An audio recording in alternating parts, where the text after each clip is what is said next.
Brasil autorizó el miércoles retomar los ensayos clínicos de la vacuna Coronavac contra el COVID-19, desarrollada por el laboratorio chino Sinovac.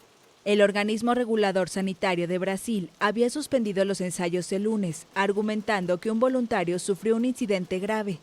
Según el Instituto Butantan, que suscribió el acuerdo con el laboratorio Sinovac para probar la vacuna en el país, el incidente no estaba relacionado con el medicamento en investigación.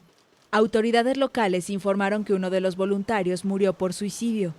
La vacuna Coronavac es una de las varias que está en la fase 3 de estudios.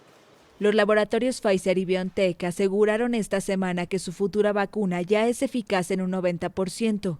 Y Rusia indicó el miércoles que su vacuna Sputnik V tiene una eficacia del 92%. Europa, que supera los 300.000 fallecidos por COVID-19, cree factible que las primeras vacunaciones contra el coronavirus se produzcan en el primer trimestre de 2021, en un escenario optimista.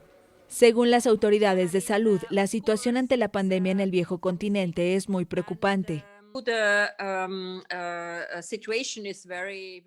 La situación es muy preocupante. De hecho, vemos que los números se han elevado desde hace 3 meses y medio.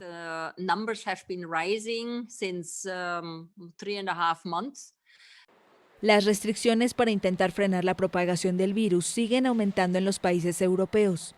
En todo el mundo, la pandemia ha provocado al menos 1.200.000 muertos y más de 50 millones de casos, y se sigue extendiendo. El miércoles se registraron los primeros contagios internos por coronavirus en Mongolia, y el archipiélago de Vanuatu, en el Pacífico Sur, uno de los pocos lugares del mundo preservados de la pandemia hasta ahora, registró su primer caso de COVID-19.